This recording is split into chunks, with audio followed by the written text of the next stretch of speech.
as you know, we've expanded very quickly in Canada with killing. And I think that the first message I have with this, before I get into the whole rigmarole of discussing this, is how do we talk to others about this issue? Because this is very serious, and a lot of people, they think about this. I was just last night speaking, for instance, in Lindsay, and there was, I don't know, 70 to 80 people at that event. It was sponsored by the local pro-life people. And afterwards, this woman comes up to me and she says to me, you know, I came to hear your talk, but you know, I've been thinking that maybe MAID is a good idea. And she says, but you changed my mind. And I'm thinking, well, how did I change your mind? And I was thinking, well, the first thing is I emphasize the truth. And I believe that in these times, the way things are, we have to be always very kind, never, you know, judgmental, never in your face that way, but always truthful. Now, what do I mean by that? I don't think we should be afraid of saying what it is, as long as I'm very, how would you say, nice to the person. I don't think we should avoid saying that this is about killing somebody. I don't think we should be afraid of that. I know a lot of people are afraid of that, and they shouldn't be. Why? Because that's what it is. But also, there is something innate within the human person that would see this concept of killing somebody as maybe minimally questionable, if not wrong. And so they're looking at MAID, and it's all been redefined in their mind, and it's all playing on their fears. And when you come back and you say to them, yes, but why do you want your doctor to kill you? Then you're talking about a different paradigm now. It's a different question. We just won in Slovenia on Sunday. Some of you might have noticed that. You might have seen my emails about it. I was fortunate to have a lot to do with the Slovenian campaign. In January of 2024, I was invited to speak in Slovenia.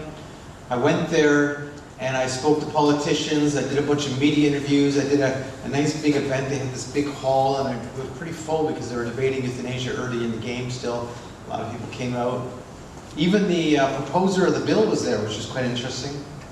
Anyway, so I got to be working with these people, and when they won on Sunday, I was hoping they would win, but you know, you never know. To tell you the truth, the polling didn't look good. So I'll tell you right off the bat. So how it works in Slovenia is in July they passed the euthanasia bill, but the Slovenian law allows you, if you collect enough signatures, that you can then have a referendum. So they have direct democracy in Slovenia. So they needed 40,000 signatures, they collected 46,000. And their referendum was last Sunday, but it's a 4-week referendum. So it means they had 4 weeks to run their campaign, win or lose, and they won.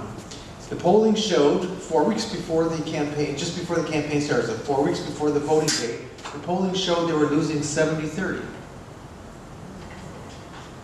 Doesn't look good, does it? They won 53.5 to 46.5. How did they do it? How did they do it? Well, they stuck to 5 talking points and they didn't go away from it. That's all they talked about. They talked about it being poison. When they were challenged on the question of it being poison, they said, well, what causes a person to be killed? Poison. This is poison. We're poisoning people to death. Now, why did they choose the term poison? Because they had done polling ahead of time and they realized, when you talk about killing, yeah, there's a lot of people who get moved by killing, but poison was a harder thing for people to swallow. So, it's true. They looked at that in the polling and they realized, okay, poison's a stronger word for us. Okay, so they used that. They talked about the fact that Slovenia has a very similar medical system as us. They have a universal healthcare system, and they've got long wait lines. And I don't know about you, but I think in Canada, we have fairly long wait lines for our treatment. No, it depends on where you live, right? Some areas you might have quicker treatment for certain things than other areas just because of the availability of that type of health care. But you know, most parts of Ontario try and get a hip replacement or knee replacement, see how long you have to wait. You know, let's just start thinking about it. And I'm just using that as an example. Mental health care. Most places you go in Ontario, you have to wait a long time for your mental health care because there's just not enough. There's just not enough mental health professionals available. So they focused on that.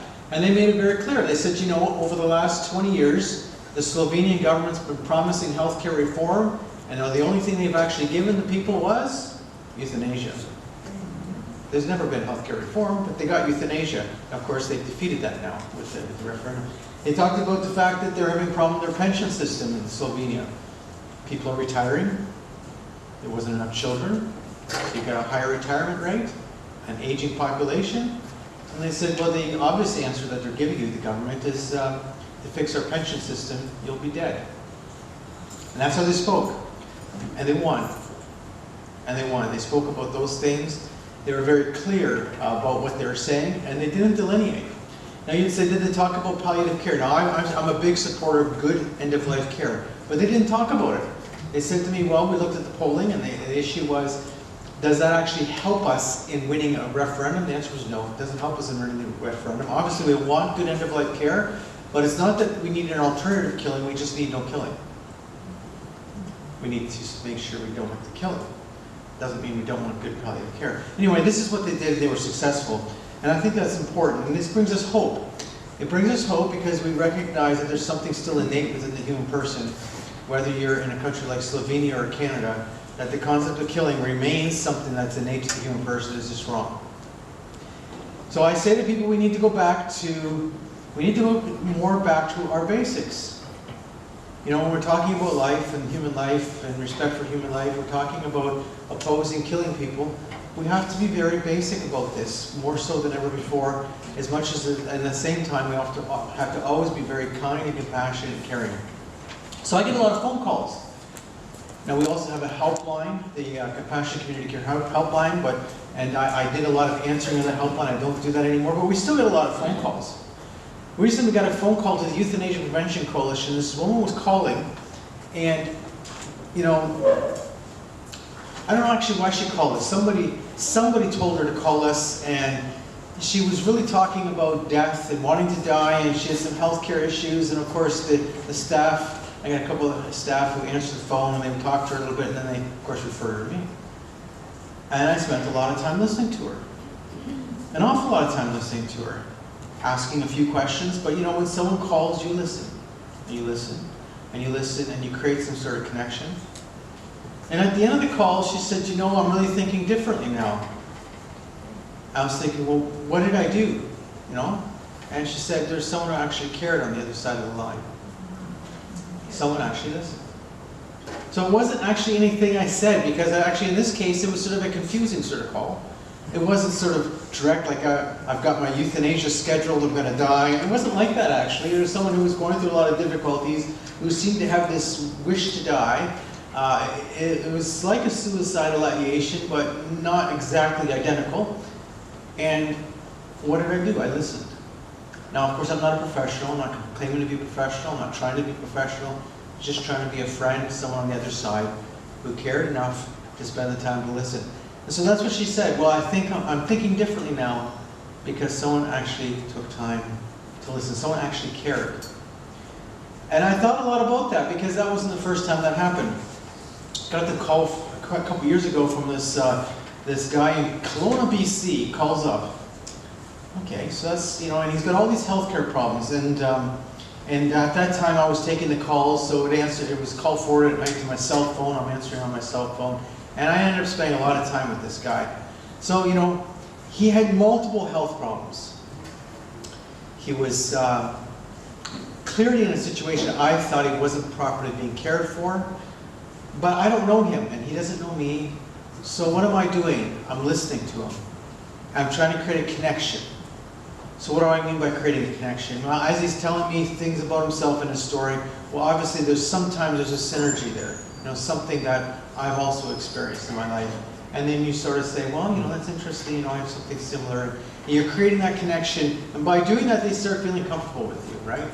And they talk, and how would you say, their negativity seems to drop. They're becoming more open, they're speaking, they're feeling free. And I'm in no way a professional, nor am I trying to be, right? Just trying to be someone who's a friend on the other side and talking to them. And after a long time of this conversation, I remember this guy's calling, and he's wanting to die by euthanasia. But someone had told me he should call this line first, talk to these people. For some reason he did.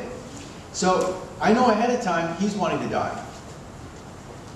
So after a long period of time, we seem to be really getting along well on the phone. So I said to him, okay, and I said it very clear to him, why do you want your doctor to kill you? Because that's what you're asking for. Now some people might say that seems pretty crass of you, Alex. How could you do that? Like, here's a guy, and I was thinking, no, I was honest and straightforward, not mean, not cruel, not even judgmental. I didn't say anything of, you so-and-so, no, nothing like that. And his response was, but there's nobody in my life. I have nobody in my life. I have no reason to live. And it's a very telling thing because of the fact that he had spent all this time talking to me about his health issues, multiple health issues. And I'm not in any way questioning whether those were true or false, because in fact it sounded pretty bona fide to me. The point of it is that's not why he gave for a reason for wanting to die. His reason was, there's nobody in my life. I feel I have no reason to live. And I think it tells us a lot about several things here, about what this issue is all about. And that's why when people say, oh, this is about freedom of choice, autonomy, my body, my choice, all these kind of things, I respond and say, well, first of all, that's false. That's false, because of course it's not your freedom of choice, your bodily autonomy when somebody else puts lethal drugs into your blood system and kills you. That's not freedom of choice and autonomy, that's somebody else killing you. You might have asked for it, but somebody else killed you. That's what it is. It's not about choice and autonomy when somebody else kills you. It's clearly not. But on top of it, you think about it, why are they actually asking for this? Why? And the funny thing is, and I can tell you several more stories about this, you see that it's almost always, not always, because there are those radical autonomists who, are demanding their rights to whatever in their lives. There are people like that. But for the most part, someone is going through a very difficult time in their life, and they are often going through this sort of existential type of suffering where they are fearing for what's coming, and at the same time, they're feeling that their life has lost its meaning, its purpose, and its value. It's like a suicidal ideation, that's correct. A little different because the circumstances differ. But they're wanting out of what they fear is a bad situation. And often, as I say, they're feeling that their meaning of their life has passed. And when you're talking to these people, then how do you then deal with that? And this is very difficult. But first of all, you create a connection. And if you already have a connection, you have a friendship with this person, you're talking to them, you have to help them find some meaning. And that's not easy.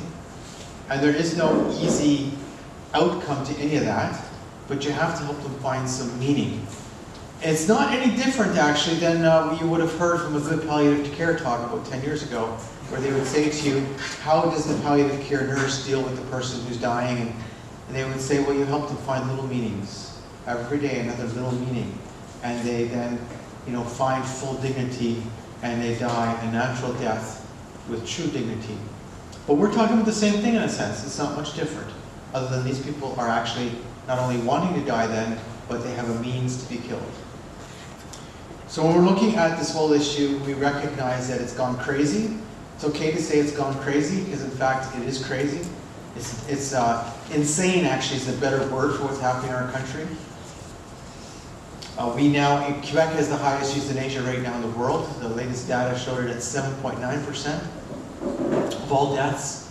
Now remember, that's bigger than you think, because quite a few people can't be killed because they have a heart attack, or they die a natural death in their sleep. No one had the opportunity to kill them. So when you start thinking about the actual data, you're talking about a very high number of people who have died, who they've been intentionally killed. That's what it is. You have the sales approach going on now. Every major hospital in Canada has a MAID team. What does the MAID team do? Well, the MAID team kills people, absolutely, but the MAID team also sells MAID. The MAID team will tell you, if you're in the hospital, the MAID team might approach you and say, do you realize that, a MAID is an option for you? Now, of course, if you don't understand their term, because MAID means killing, you might be thinking they're going to offer you a MAID. In my case, I can't afford a MAID.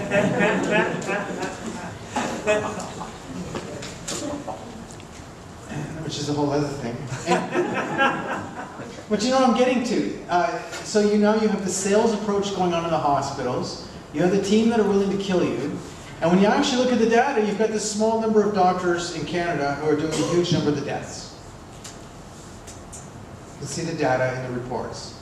This very small group does the most of the deaths. Now, of course, there's a bunch of doctors who do some of the deaths, but very few. There's those main teams across Canada who are doing most of the deaths. I look at my own city of London. We've got a doctor who retired as a physician, even though he still has his medical license, of course, and he is now a full-time maid doctor in the city of London, Ontario. And so when you're looking at some of these very controversial deaths, it's that doctor, it's the Dr. Weeb in Vancouver, it's Dr. So-and-so. You look at all these controversial deaths, Dr. Chantal Perot in Toronto, and you start going through them. These are these full-time maid doctors, the euthanasia doctors, the killers, the ones who are serial killers, actually. If you look at the numbers, what they're into. What's happened is that because they've done so many deaths, they're so convinced how wonderful this is. This has become the joy of their life. And when you're in the hospital and you're going through a health issue, you could be going through a very down time because you're human. And as a human being, you're going through this illness and you're experiencing difficult times and you might be feeling down, and then someone comes in your room who are all happy, thinking they're offering you the most wonderful thing in the world when they're offering you death. And sometimes people go the wrong way because of their own human reality. Sometimes they go the wrong way because they believe it's a good thing. Sometimes they go the wrong way because of human reality. So you hear priests saying that they hear of all these certain people in their parish who have died by euthanasia. And it's shocking. And they start wondering, well, what could we have done differently? This is a true thing, right? This is a reality. What could we have done differently? And it's not an easy question, is it? There is no easy questions to any of this thing. So I get back to what I was saying before. We have to simplify our talk. We have to be willing to say what it is. And I don't think we should be afraid of doing that.